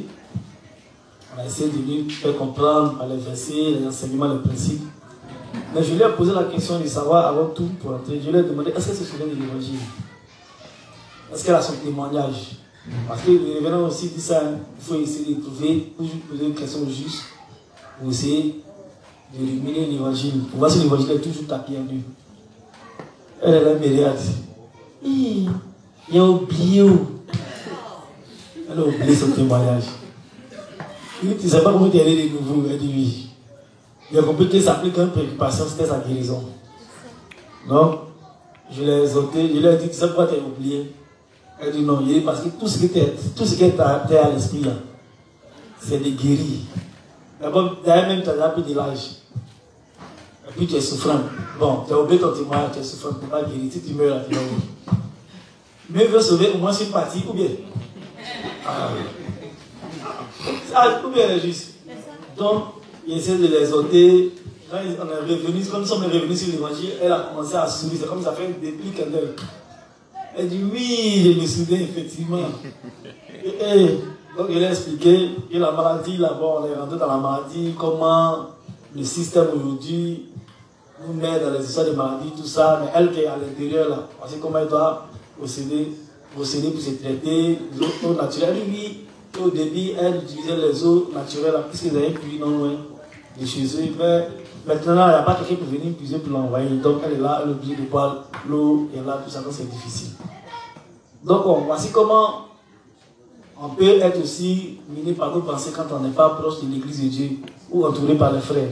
Voilà. Donc, le révérend nous dit dans ce genre de cas-là, quand on est couché, quand on est malade, on doit plus prier. Non seulement pour l'église de Dieu, on doit plus prier pour l'église de Dieu. Voilà. C'est en cela que Dieu aussi se souviendra de nous. Donc, de notre position là, nous sommes incapables de se lever pour aller prêcher, pour aller évangéliser. On doit servir l'œuvre de Dieu par le ministère de la prière. Amen. Voilà, c'est une façon aussi pour nous d'apporter notre pierre à l'édifice en ce qui concerne l'évangile de l'eau de l'esprit. Voilà. Aussi. C'est particulièrement important pour les femmes au foyer. Ce n'est pas par manque d'argent que nous ne pouvons pas servir le Seigneur. Vous êtes capable de servir le Seigneur sans argent. Ah, c'est clair, les justes. Mais nous, au légalisme, on doit tellement faire savoir, même faire croire que servir Dieu, c'est donner ses biens. Parce qu'on dit, Galates 6, c'est Galates 6, non?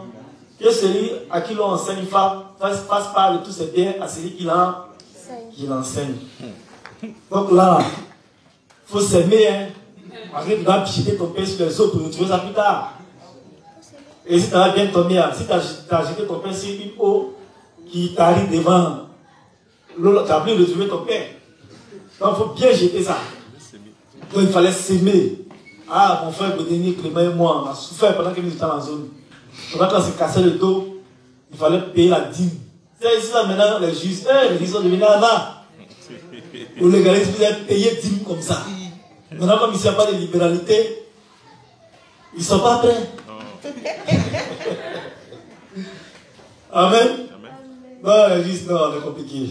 On est compliqué. Au légalisme, ton agent de zone, tu souffres comme ça, tu ne dors même pas. Mais on dit que si tu payes, voici Ange, c'est lui qui nous exhortait toujours avec cette histoire des maîtres. La dîme là, c'est la partie sale. Ils avaient cette manie de s'expliquer là. C'est la partie sale que tu donnes à Dieu. Là, comme ça, les dévoreurs, même quand là sera menacé, Dieu va ouvrir le clou des cieux. Tu vas, bon, vraiment, avec tous ces trucs-là, toi-même là, à la limite, tu travaillais pour l'église. Et je me souviens qu'une fois, mon frère Bédénier Clément, on avait mis la dîme dans l'enveloppe, on a fait la part des choses, et moi, il me restait pratiquement plus rien. Et puis, nous sommes allés à Bracody, à Djamil. Et lui, il est venu souvent les dîmes dans sa poche. Or, à Bracody, il ne faut pas faire l'erreur de venir avec tout ton argent. Tout est joli, donc, il a payé avec les dîmes, il a pu payer chez lui. Et moi, il a laissé dans son enveloppe, il a ouvert l'enveloppe, il a pu la payer. Et puis il dit, et c'est l'un des dîmes, il dit non, après il va rembourser. Mais il était aigri, hein. Il a payé des belles chaussures, il a fait ses achats, et puis ses blocs devant moi. Moi, il avait déjà laissé pour moi à la maison, je vous assure, si mon mari était là, il allait payer aussi. Donc, au légalisme, on nous a mis en tête que servir Dieu, c'est donner son argent. C'est vrai. On doit soutenir l'œuvre de Dieu avec notre argent. Amen. Mais au légalisme, on nous a fait croire que c'est pas ce seul moyen-là. Et que c'est pas comme ça même, par ce moyen-là, mais quand on pouvait construire notre église, notre maison, pardon, au ciel. Et que celui qui n'avait pas donné plus, il serait dans une maison inachevée. Et que s'il pleut là, il sera mouillé. Ah, moi, je comprends pas. Seigneur mon Dieu, mon Dieu. Comment on a fait beaucoup de choses? Il sera mouillé.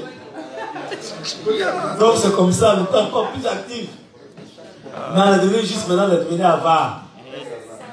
Pour donner même là, c'est là on est dans les esprits de calcul. C'est compliqué. Amen. À d'autres pays qui donnent pièces lisses. Vous n'avez pas fait le Dieu là. On ne veut pas de pièces d'argent là, c'est lisse. C'est ça la route de Dieu. Il a donné à apprenti, mais il n'a pas pris. Il dit Dieu prend tout. Il a bien donné à Dieu.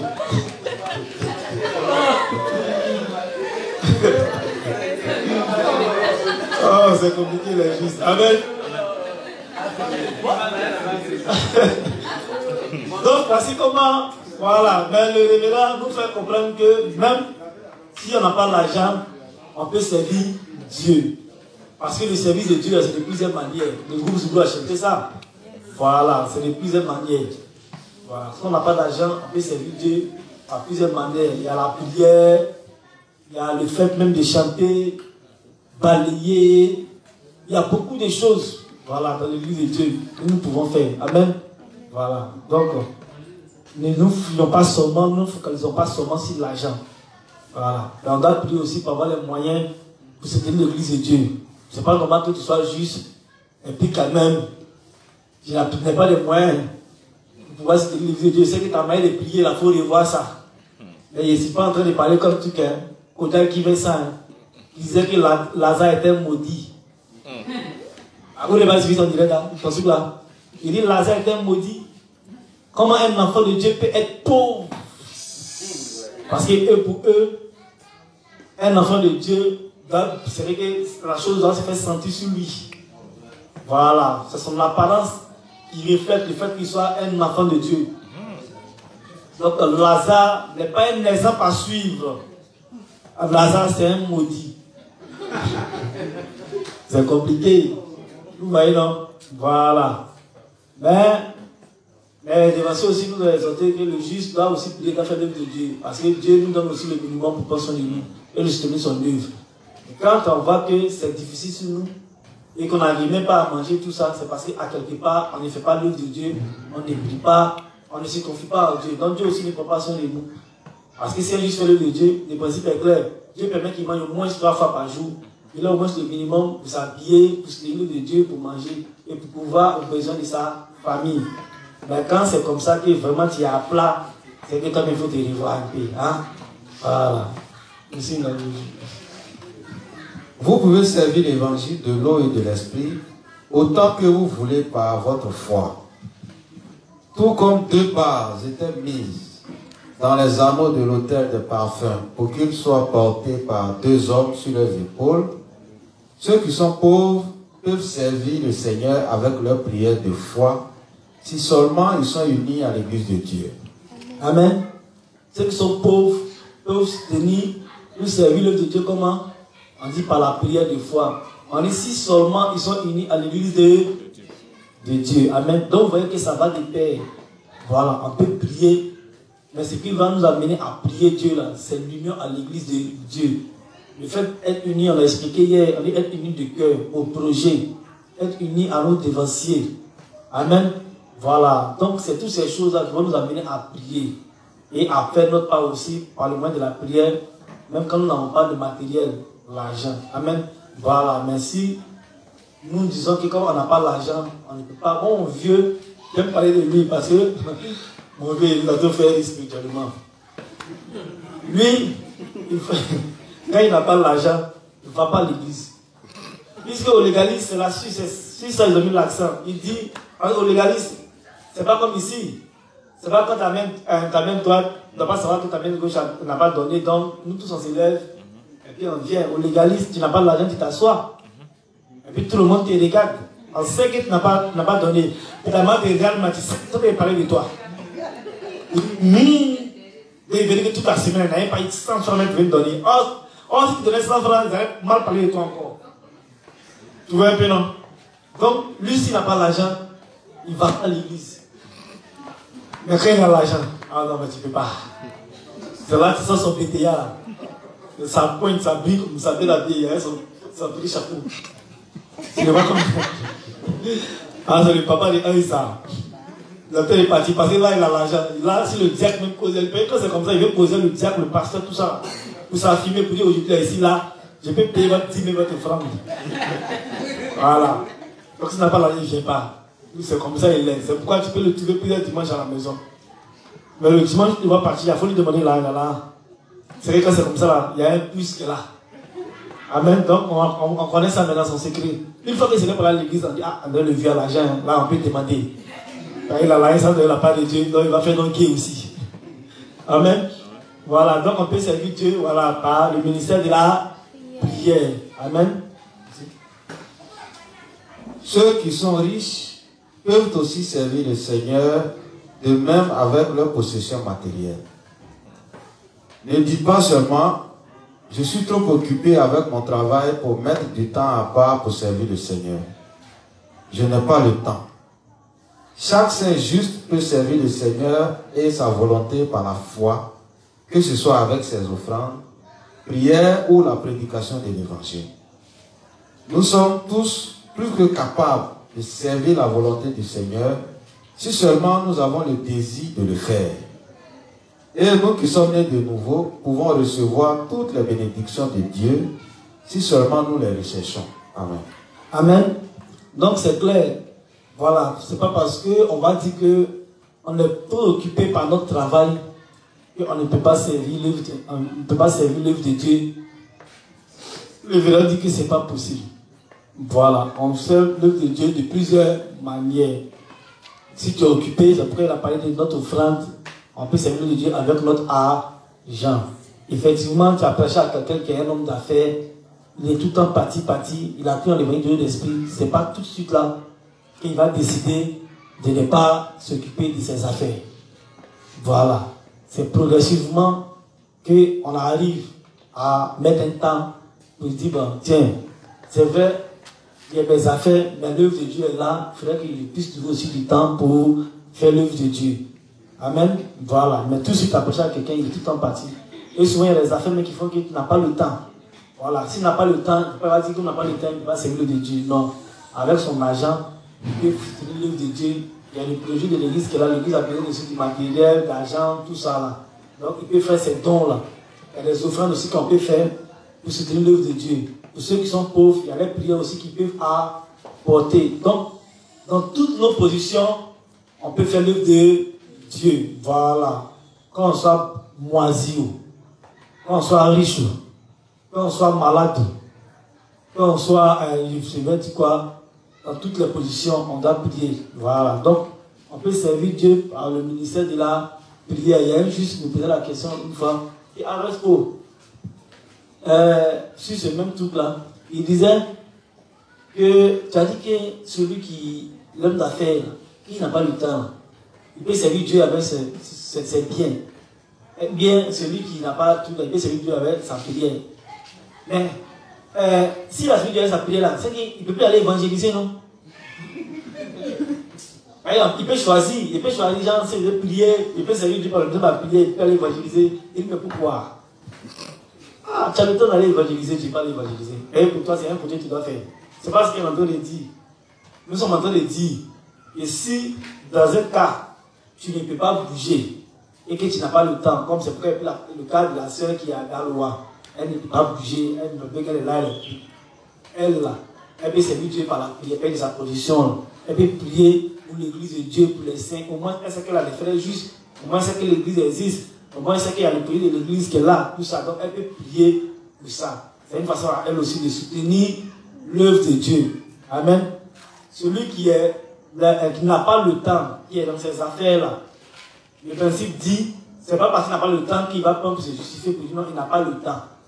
Il peut soutenir l'œuvre de Dieu aussi avec son matériel ou faire des offrandes, des dons, tout ça là. Jusqu'à ce que lui-même il aménage son temps, parce que c'est par façon spirituelle qu'on arrive à définir certaines choses. Amen. Mais déjà, il peut soutenir l'œuvre de Dieu par le matériel, par le moyen qu'il a. Amen. Il y a ceux aussi qui disent qu'ils sont moisis, qu'ils sont galérés. C'est pas parce que tu es galéré que tu ne vas pas venir à l'église. C'est pas parce que tu es galéré que tu vas dire que tu ne sais pas l'œuvre de Dieu. Non. L'œuvre de Dieu, le servir là, ce n'est pas forcément mettre l'argent. C'est aussi notre prière. C'est aussi notre présence. C'est aussi le fait de servir de plusieurs manières. Il y a ceux qui ne savent pas évangéliser, il y a d'autres qui ne peuvent pas évangéliser, qui ne savent pas parler français, tout ça. Mais tu vas voir, ils sont plus bons dans les théâtres. Les faire les théâtres aussi, c'est une manière aussi d'évangéliser. Amen. Voilà. Donc il y a plusieurs manières dont on doit servir Dieu. Donc il n'y a pas de justification à notre niveau. Maintenant, si toi, tu as les moyens, tu as le temps d'aller évangéliser, tu as les moyens de soutenir l'œuvre de Dieu, tu as, comment dirais-je, tu as pas encore, tu as le matériel. Si tu as toute cette possibilité-là de le faire, tu le fais. Et le faire là, forcément Dieu, voilà, il y a les bénédictions qui en découlent. On n'a pas dit de faire comme placement d'argent. Voilà, parce que comme on a dit qu'il y a les bénédictions qui en découlent, ah, si elle donnait 20 000, forcément ça va venir au moins, c'est en 5 000. On le fait de tout bon cœur, parce qu'on veut voir l'œuvre de Dieu évoluer. Amen. Voilà, amen. Dieu, il sait que nous avons besoin. Voilà, c'est un principe, on applique le principe, et puis Dieu répond. Amen. On applique le principe du bon cœur. Voilà, tout il va de la manière dont on doit concevoir les choses. Amen. Donc, je pense que, sur ce côté-là, on a été laconique. Merci pour le mot. Mais si vous avez encore des questions là-dessus, on peut mettre ça à demain. Voilà, pour revenir là-dessus, puisque le temps est en train de partir, il est déjà 54. Amen. Donc, on va lire le livre 39 à la page 70, le paragraphe 2. Le livre 39 à la page 70, le paragraphe 2. Il dit, à l'extrême, la prière de foi régénère. Livre 39, page 70, le paragraphe 2. À l'extrême, la prière de foi régénère. Cette foi doit être clairement comprise et nous devons tous la voir. Il y a beaucoup de moments dans notre vie de foi où nous nous trouvons confinés par nos propres faiblesses. Il y a des moments où nous sommes fatigués et chargés de l'œuvre de Dieu et nous nous sentons trop frustrés et exaspérés pour continuer. Arrivant aux limites de la force de notre propre chair, parfois nous sentons même que la vie elle-même est trop dure à poursuivre. Dans des temps comme cela, Si nous nous unissons au Seigneur et le prions par la foi pour chercher son aide, nous pourrons continuer notre vie de foi car nous recevrons une nouvelle force du Seigneur. Amen. Amen. Donc ici, le révérend nous explique qu'il y a des fois où c'est pas bon. Quand même là, tu es découragé. Voilà. C'est-à-dire que tu ne trouves même plus la force pour aller faire l'œuvre de Dieu. Tu as un découragement dans ton cœur, tu es refroidi. Et puis bon, tout t'énerve quoi. Amen les justes. Voilà, si vous savez de pas quoi arriver, moi vraiment, ça va m'arriver full de fois même. Si tu es énervé, puis tu es là, tu dis, ah! Après le Dieu là même là, attends. Nous sommes ici jusqu'à un maman. Tiens, c'est pas ce qui est prévu, hein. Quelqu'un dit, c'est pas ce qui est prévu, hein. Aïe. Donc ici là, et puis je prêche. Ici, je me dis, c'est vrai que ici, je suis devenu prédicateur, et puis il doit me réveiller, il doit aller le mercredi, se fatiguer, souvent qu'à la paresse. C'est difficile, c'est pas facile. Voilà. Donc, il y a des fois où on est là, et puis on se sent un peu, voilà, on se sent un peu dans ces trucs-là, dans cet esprit-là. Et le révérend nous dit que, quand c'est comme ça, on doit faire quoi? On doit prier. Il faut lui prendre la lecture de la c'est-à-dire. Cette foi doit être clairement comprise et nous devons tous la voir. Il y a beaucoup de moments dans notre vie de foi où nous nous trouvons confinés par nos propres faiblesses. Il y a des moments où nous sommes fatigués et chargés de l'œuvre de Dieu et nous nous sentons trop frustrés et exaspérés pour continuer. Amen. Les gros mots, les exaspérés, les tués. Donc, il y a des moments comme ça, comme je le disais là, où voilà, on se sent un peu alourdi, fatigué, et puis souvent, il y a des fois même où on se dit qu'on a été un peu frustré. Voilà, on a été un peu frustré d'une certaine manière. Une fois, moi-même personnellement, ça m'est arrivé une fois, on était allé faire un front.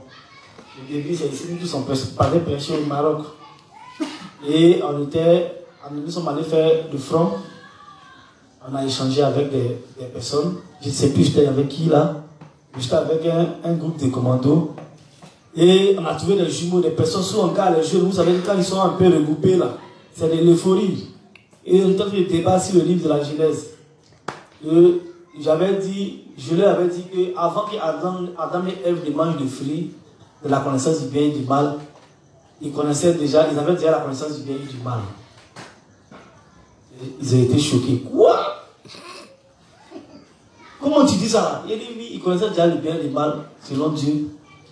Et ils avaient déjà la connaissance du bien et du mal selon Dieu. Ils disent non, ils prennent le verset, il faut lire.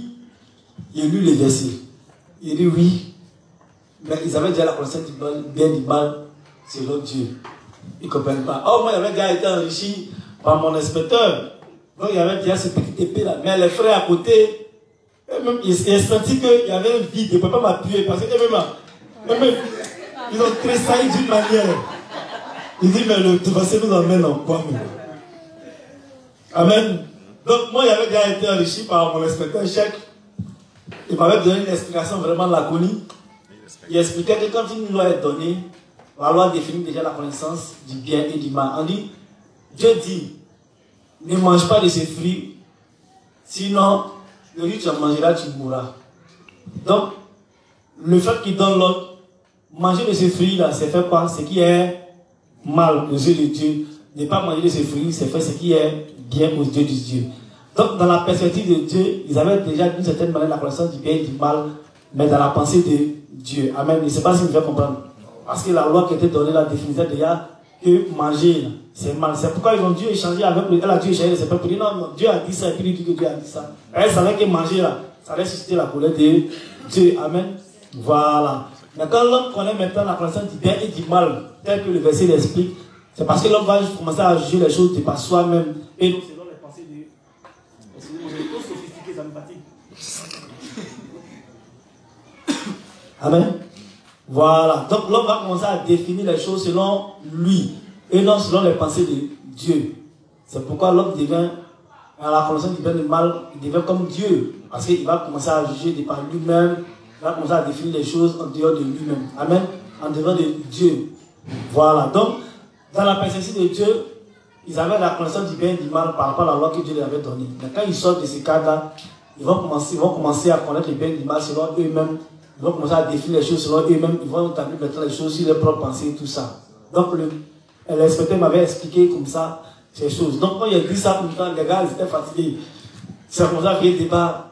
Il n'y avait pas d'appui, c'était compliqué. Et ce qui m'a un peu phasé, c'est qu'en route, ils ne m'ont pas soumis ça. Ils m'ont dit, mais attends, tu as dit un truc, il faut bien l'expliquer, on ne comprend pas. Et derrière moi, ils sont allés expliquer ça à d'autres frères et ça crée des trucs. Donc, ça m'a fatigué un peu. Ça fait qu'ils ne voulaient plus aller faire des fronts même avec eux-mêmes, avec les trucs. Parce que ça m'énervait. Mais après, à un moment donné, bon, je dis, tiens, mon cher, ça peut arriver, nous-mêmes, ça nous arrive aussi. Donc, pourquoi ne pas donner aux autres? Donc, c'est un peu comme ça. Donc, par moment, on peut sentir, et nos lourdeurs peuvent venir de ça. Voilà, de certains trucs. Il y a juste quelqu'un qui me disait, il reste ok, mon frère, toi, tu ne me laisses pas parler. Quelqu'un qui parlait, tu me bloques. C'est l'impression qu'il a dit des bêtises ou bien. Donc, quand on vient évangéliser comme ça, quand il regarde, il ne veut même pas qu'il soit dans mon, il ne veut pas être dans mon coin, il sait qu'il ne va pas parler. Amen. Voilà, donc il y a toute la leader qui peut être aussi de ça. Voilà, puis il y a la paresse même naturelle qui vient souvent. Il y a comme un vent qui te souffle. Ou tu n'as même plus envie de t'élever. Tu ne peux pas prier quand tu trouves ton livre là. C'est comme somnifère. Mon frère Ange disait que quand il veut blaguer Satan, c'est comme ça qu'il procède. Il dit qu'il n'a pas sommeil, qu'il tourne. Il dit, bah, tiens, blaguer Satan, Satan me donne sommeil. Donc il ouvre son livre 1. Dès qu'il regarde Satan avant sommeil, il dort. Et puis il dort. Donc si vous n'avez pas sommeil dorénavant, c'est une technique aussi. Hein. Voilà, quand on n'est pas, on va tomber sommeil forcé. Ça c'est quand dormir. Amen. Voilà, donc il y a toute la paresse. Mais il dit que quand la paresse nous anime, quand ce découragement gagne notre cœur, nous devons faire quoi? Nous devons prier. Nous devons nous unir à l'église. Hein. Arrivant aux limites de la force de notre propre chair, parfois nous sentons même que la vie elle-même est trop dure à poursuivre. Dans des temps comme cela, si nous nous unissons au Seigneur et le prions par la foi pour chercher son aide, nous pourrons continuer notre vie de foi. Car nous recevrons une nouvelle force du Seigneur. Amen. Voilà, donc quand nous regardons aussi la vie, le déroulement de la vie, tous les problèmes aussi, souvent, ça suscite aussi des lourdeurs et des découragements en nous. On pense trop, on réfléchit trop, on est là et souvent ça peut arriver. Donc il dit que quand nous sommes dans des moments comme ça, on doit s'unir au Seigneur, on doit s'unir aux frères, et puis avec la prière, Dieu va nous régénérer, Dieu va nous redonner cette vigueur-là, cette force-là d'aller continuer à faire son œuvre. Amen. Voilà, donc la seule chose qui peut nous rendre légers, la seule chose qui peut nous redonner la force pour aller faire l'œuvre de Dieu, ce n'est que la prière. Voilà, le découragement peut gagner notre cœur à un moment donné, mais ayons la force de prier, et puis Dieu qui est miséricorde, Dieu qui est notre Père, va nous redonner cette force-là d'aller continuer son œuvre. Amen. Amen. Donc la puissance de la prière, c'est la seule manière. C'est par ce seul principe-là que nous pourrons être régénérés et avoir la force. C'est ça qu'on appelle la puissance de la prière. Voilà, la prière a une force qu'elle nous donne lorsque nous sommes découragés.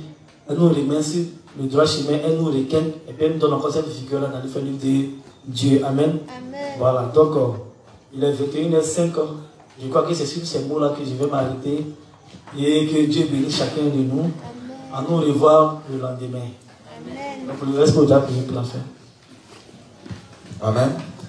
Nous allons nous incliner légèrement pour remercier le Seigneur et lui demander son aide et nous accompagner et de nous donner la force d'appliquer tout ce que nous avons entendu aujourd'hui. Prions. Père Céleste, nous te disons merci de ce que, par la bouche de ton serviteur, tu nous as bénis, tu nous as montré les stratégies qu'il faut dans des moments de faiblesse, dans des moments de chaos spirituel. Merci de graver dans nos cœurs, de prendre en considération et de faire un avec tous ces enseignements, avec toutes ces méthodes de réconfort, afin que nous ne soyons pas déboussolés dans notre vie de foi. Merci Père de nous aider à garder cela jusqu'à la fin de nos jours.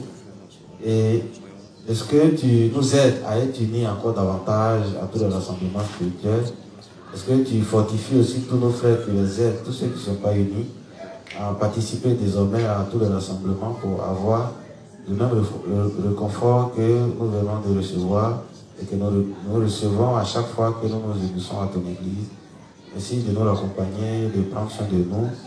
Corps, âme et esprit, au nom de Jésus, nous avons prié. Amen.